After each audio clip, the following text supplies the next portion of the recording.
Hello, thanks for tuning in. Just a very quick disclaimer that if you don't want my involvement in this debate that I'm going to review, I've posted a link below in the description. So go there and don't watch my video and then leave a comment and say, Stuart, your comments are useless. Don't do that. If you don't want my comments, go and watch the original. Okay, so this is Matt Dillahunty versus Muhammad, not the Prophet Muhammad, but a modern day Muslim who is going to try to prove that Islam is true. Now, I know that I previously said that I would not be covering any more of Matt's debates on Islam, but I'm going to go against my word because I found this one quite sort of amusing and entertaining, and some interesting things came out of it. So we're going to do it. Just a quick taster, though, of what's to come. An assertion, now prove it. You've made an assertion, now prove it. When I asked you a simple question, you said that you wouldn't take a side. You wouldn't take a side. I'm telling you, you wouldn't take a side. You wouldn't say that it's God, and you wouldn't say it's not God, you little confused person. Prove it, prove it, prove it. It's just another assertion. Okay, there we are. So, not really seen that from Matt before. He's in good form. How did we get to this stage? Because that particular clip is from near the end of the debate, towards the end of the Q&A. Obviously, it goes on for about 2.5 hours. So I'm just going to try and say to you what the Muslims' case, what Muhammad's main case was for the claim that Islam is true.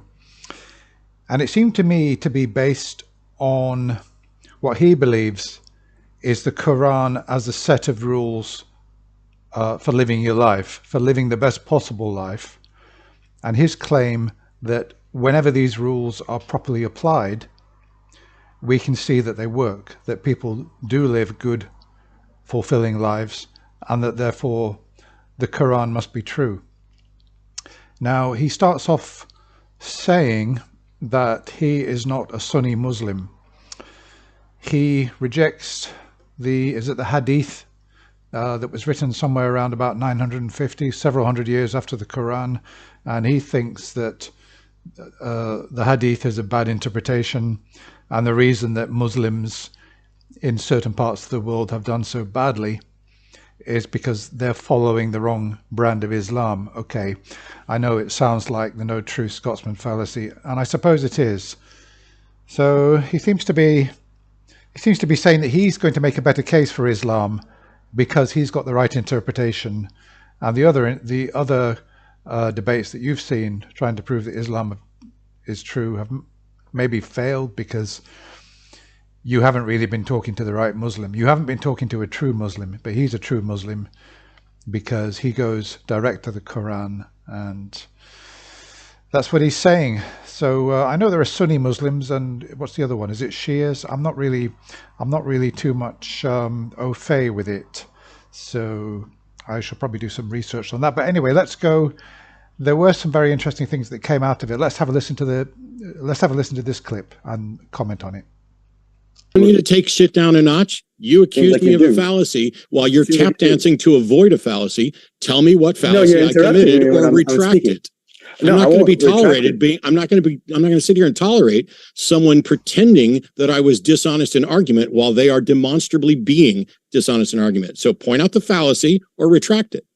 Well, Matt, just let me explain my position, because I'm not here saying that you're being dishonest or it's something that's... Yes, you are. Yes, you are. In presenting, see, this is really simple. You're either going to explain the straw man fallacy that you just accused me of, I'm trying, or you're going to retract it, or we'll move on to something else, because I'm not putting up with shit like that. Well, Matt, when you said that the Quran states that because it is from God, that it has no contradictions, right? And that it has no contradictions, and that no other book can be written from it, and therefore that the other books can have that same features. At that point, that was, I apologize, a straw man, because God gave a lot more reasons why it is from God. So that's where I saw that you could have, which you did, do a straw man fallacy on what God gave as a proof that it's from God. That's all. There's no straw man fallacy there. There's no straw man fallacy there. I presented what it says, and I put it in syllogistic form, something that you seem unwilling to actually do. So we'll leave it to everybody else to determine whether or not I actually committed a straw man or whether you're avoiding fallacies. Okay, yeah. So Muhammad accused Matt of committing a straw man fallacy, and he said the fallacy was, I must have missed it actually, but he said the fallacy was that Matt claimed that there is this claim that the reason that the Quran is from God is because it doesn't contain any contradictions, and yet it does. And Muhammad is claiming that this is a straw man because there are other reasons why this is from God, not only that reason. I don't think that's a straw man, but it's particularly bad to refer back to maybe, I don't know, something 5 or 10 minutes. It happened 5-10 minutes before in the debate, and you can't go back and listen to exactly what was said and then accuse somebody of a straw man, and then you're relying on your memory. So no, I don't think it was a straw man. And if any of you guys think it was a straw man, let me know. But it wasn't a straw man. It's one of the reasons that Muslims claim that this is the word of God, that it's got no contradictions, even though it has. Of course, he's saying that it was written over a period of time, and that he's more or less saying the contradictions have got to be taken into context. And if you want to go and find contradictions, you will find them. If you want to go and find errors in the Quran because you don't want to believe the Quran, you will find them. So that's the he comes back to that later on when he says that people who don't accept the truth of Islam are basically deaf, dumb, and blind, metaphorically speaking. But that's something else we might come to later on. Okay, let's move on to another clip. The point that I was making is that if you strive towards something, and if the steps are there, you get what you got. But if other people influences that step, there is a result that's already predetermined, and you still strive in that direction. That's what I'm saying. So it's like whatever you're putting in the pie, you're going to be eating. I hope that makes sense. I guess, let's say, for the sake of argument, like granting what you were saying, another question that some have had, and maybe Matt can, if you want to pick up from here, is that, and maybe actually Matt, you maybe know the answer. So if I missed it, even if we granted this, what you just said, it's hard for me to tie it back to Islam, therefore is true, or even just more probable. I don't understand how those are related. So what I'm saying is that whatever you're putting into your life as values and ways that you are living your life, there is a result that is an expected result. Islam is telling you the best ingredients so that you have a very good result in whatever outside of whatever the actual physical result is. So it's giving you the mentality to handle anything that is thrown at you. Okay, so what he seems to be arguing for there is that the Quran contains within it a set of instructions on how to live your life. And he believes that if you follow this set of instructions, it gives you the best possible chance to achieve your objectives in life. And if for some reason other people are sticking their wooden spoon into your pot, then that would be the reason for you not achieving your objectives, but at least you will know that you follow the correct rules. So I don't really see that this is a good argument for the truth of Islam. Christians claim the same thing about their books. I suppose Buddhists and other religions will claim that their books have also got a reliable set of guidelines on how to live your life. So, I mean, no matter how successful any one of those codes are, does not support, cannot possibly be evidence, good evidence, for the supernatural claims that there's an all-powerful God, for example. So I don't count that as evidence. We've got secular codes for living. We've got people like Jordan Peterson and others who self-help books which tell you how to live their lives, and I mean some of those might be more successful than the rules of the Quran. So I mean personally, I also haven't noticed that Muslims are any more successful in life than secular people, Christians or other denominations. So I don't really see that as any evidence at all which has got any value. Now, we had something in the debate where Muhammad was saying that in Allah, what you've got is 100% surveillance 100% of the time on everything that you're doing. You're being watched, you're being evaluated, you're being judged, and what's happening in your life is dependent on what your thoughts are, what you've done, what good things you've done, what bad things that you've done. And Matt asked the question, if you were struck by lightning, is this something that God has sanctioned? So we're going to hear Muhammad answer that point right now. Okay, so when I'm saying that it's God's judgment, because you're just seeing what's outside as what you're perceiving as just as unjust, but God is also judging the person in his thoughts and what he's seeing other people, what he's doing to other people in mind, in the physical. So for that person, his decisions in his life led for that strike to happen on him because of the summation of his actions. It's not just because of one action, or just not because it's death. It looks that it's unjust to you, but it's going to be very just when you see that man's full story. So no, I don't think someone that is, I don't believe, nor can you prove that if someone is a moral person and a good person getting struck by lightning. Show me a story when that happened. Okay, so if you're struck by lightning in the Muslim worldview, or at least in Muhammad's Muslim worldview, you're necessarily an immoral person. He said at the end there, show me an example where a fully moral person was struck by lightning.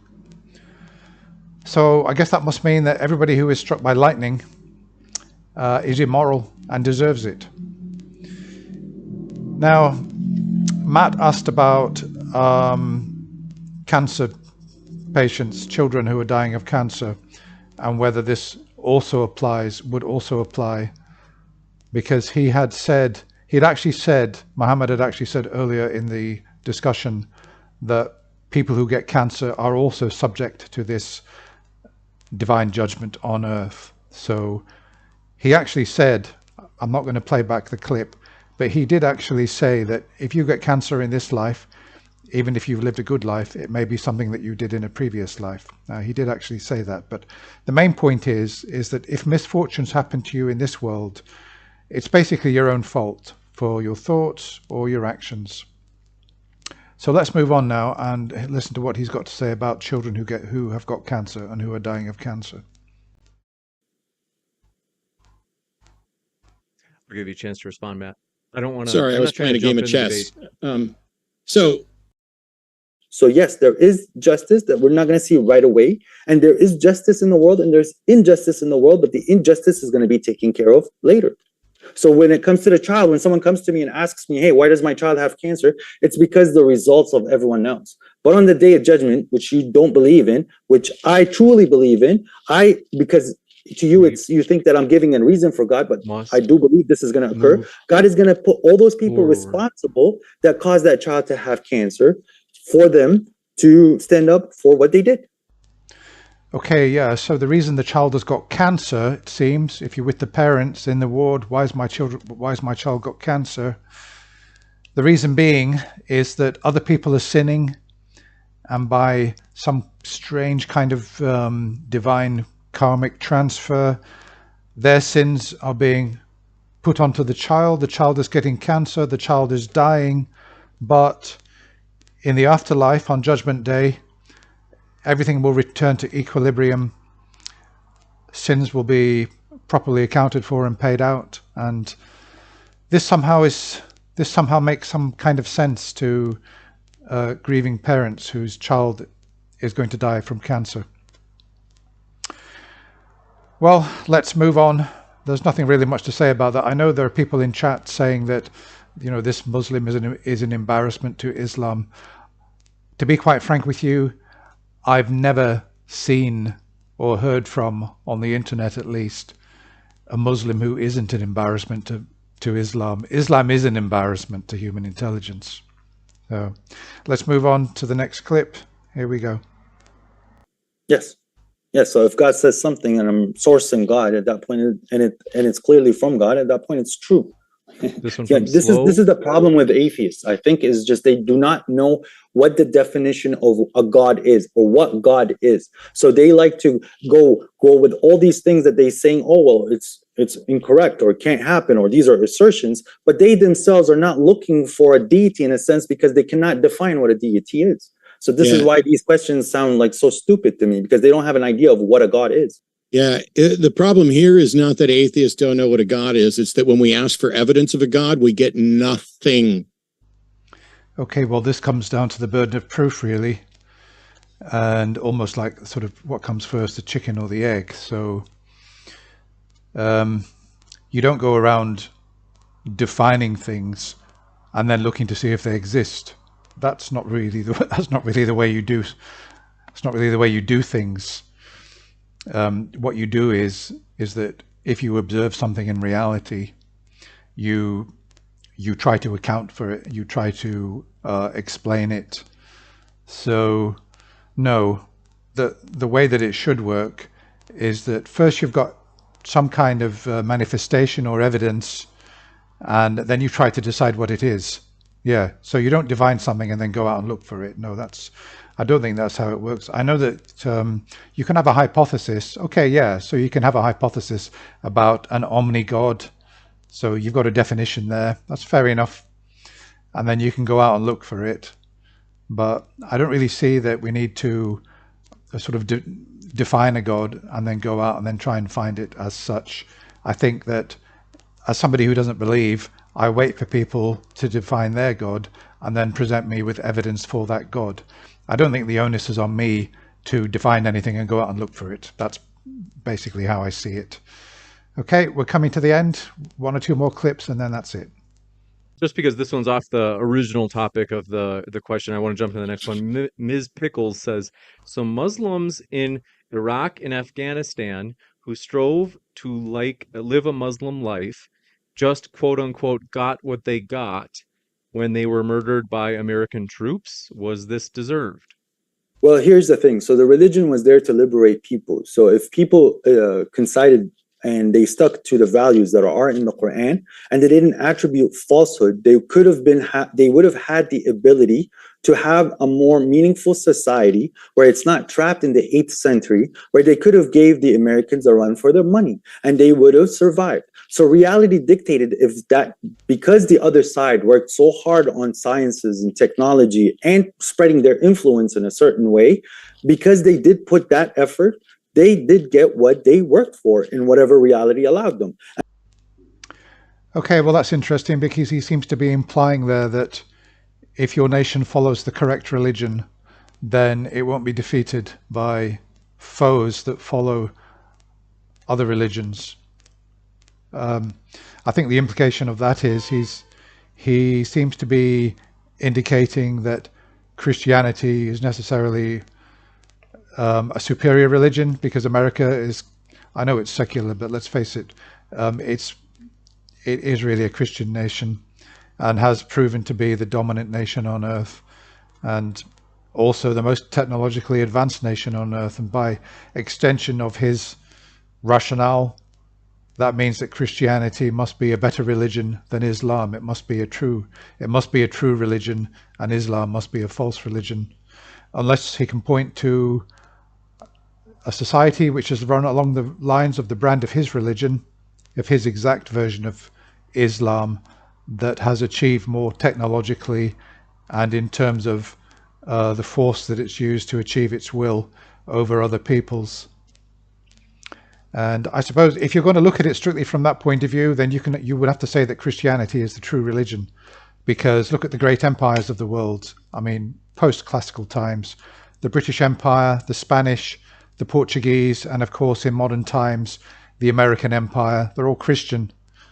They've dominated the world technologically and in science and in virtually every other way, more or less. So by that rationale, then even his religion is inferior and therefore untrue, and Christianity actually has more credence than any version of Islam, if you're going to accept that rationale, which of course I don't.